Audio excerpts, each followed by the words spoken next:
जजेस जजेस ने क्या किया वो आप देखें, पाकिस्तान की तारीख बदल रही है। 5 मुअज़्ज़िज़ जज साहिबान, इन पांचों का ताल्लुक जो है वो इस्लामाबाद हाई कोर्ट से, और ये बहुत बड़ी खबर है, छोटी बात नहीं है, ये बहुत बड़ी डेवलपमेंट है, बहुत बड़ी खबर है। इस्लामाबाद हाई कोर्ट के 5 मुअज़्ज़िज़ जज साहिबान, जिनमें मोहसिन अख्तर कियानी साहब हैं, जस्टिस इजाद इसाक साहब हैं, जस्टिस जहांगीरी हैं, जस्टिस जनाब बाबर सत्तार साहब हैं, और मोहतरमा जस्टिस सिमन रिफत साहिबा हैं। ये जो मुअज़्ज़िज़ जज साहिबान हैं, ये सुप्रीम कोर्ट ऑफ पाकिस्तान पहुंच गए दरखास्तें लेकर। सहाफ़ी भी हैरान हो गए, वकला भी हैरान हो गए। वो आ गए सुप्रीम कोर्ट ऑफ पाकिस्तान में कि जनाब ज़्यादती हो रही है। अब 5 जजेस ने सुप्रीम कोर्ट में जो इस्तदाएँ की हैं ना कि जनाब ये चीज़ें की जाएँ, वो ज़रा आप सुन लीजिए। ये आमिर सईद अब्बासी साहब ने ये 11 पॉइंट लिखे हैं। नंबर 1, इंतज़ामी इख्तियारात अदालती इख्तियारात पर हावी ना हो।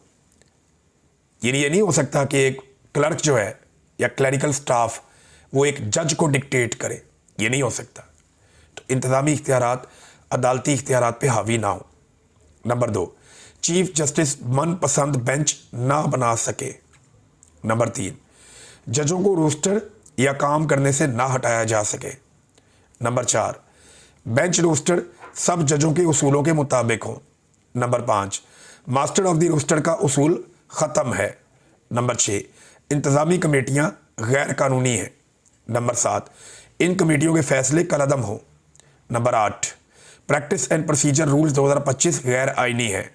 नंबर 9, डिस्ट्रिक्ट अदलिया को आज़ाद और मजबूत बनाया जाए।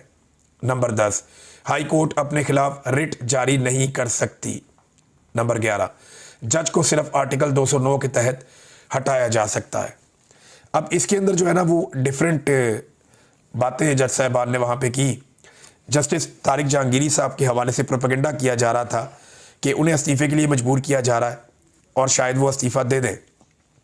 लेकिन उनसे जब ये सवाल किया गया कि शहर इक़्तिदार में अफवाहें गर्दिश कर रही हैं कि इस्तीफ़े का एक ऑप्शन ज़ेरे गौर है, तो वो मुस्कुराए और उन्होंने कहा कि मुस्ताफ़ी होने का तो सवाल ही पैदा नहीं होता, वी विल फाइट, कि हम लड़ेंगे।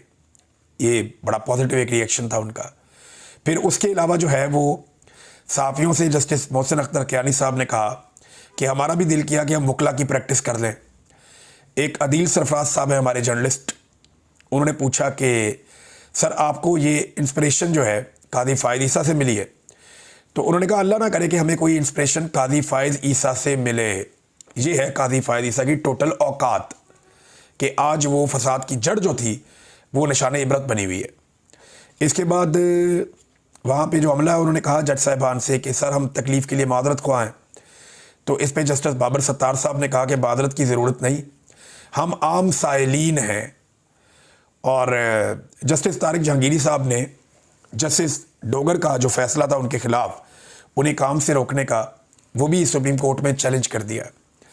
जस्टिस सरफराज डोगर का 16 सितंबर को अदालती काम से रोकने का फ़ैसला कलअदम करार दिया जाए, मुझे बहाल किया जाए, दरख्वास्त पर कार्रवाई आगे बढ़ाने से रोका जाए, मज़ीद दस्तावेज़ात जमा कराने की इजाज़त दी जाए। और इस वक्त जो है वो जस्टिस तारिक महमूद जहांगीरी के बाद 10 जजेस इस्लामाबाद हाई कोर्ट में काम कर रहे हैं, जिनमें से आज 5 इस्लामाबाद हाई कोर्ट में दस्तयाब नहीं है। अब क्योंकि वो चले गए वहाँ पे, वो दरख्वास्त लेकर भी गए हैं, कुछ जजेस जो हैं वो छुट्टी पे भी हैं, और जस्टिस मोहम्मद ताहिर, जस्टिस कादम हुसैन, सोमरू, ये सारे जजेस छुट्टी पे हैं, और कुछ जो बेंचेस हैं वो काम भी नहीं कर पा रहे। तो अदलिया का तो बेड़ा ही गर्क कर दिया है इन्होंने। स्वात में नाज़रीन एक बहुत बड़ा अवामी इज्तिमा हुआ है, उसके ऊपर बात ना की तो ये ज़्यादती होगी। बहुत बड़ी तादाद में लोग निकल आए अचानक से स्वात में जुम्मे के बाद, और ये हज़ारों की तादाद में। देखें, हमें ये मीडिया बताता नहीं है, खैबर पख्तूनख्वा की हुकूमत भी इस पर आवाज़ नहीं उठाती। वहाँ खामोशी के साथ एक मिलिट्री ऑपरेशन चल रहा है और लोगों के अंदर बड़ी बेचैनी है। स्वात के लोग निकले और उन्होंने निकल कर कहा कि मिलिट्री ऑपरेशन बंद किया जाए। ये हज़ारों की तादाद में लोग थे। अगर आप देखें तो एक जम्मे गफ़ीर है, बहुत बड़ा इकट्ठ लोगों ने किया स्वात में। इमरान खान भी यही बात कर रहे हैं जेल से, बाहर आम पाकिस्तानी भी यही बात कर रहे हैं, लेकिन ना इस्टेब्लिशमेंट मानती है, ना खैबर पख्तूनख्वा की हुकूमत इस पर आवाज़ उठाती है। और ना ही पाकिस्तान का जो मीडिया है वो इसको दिखाता है।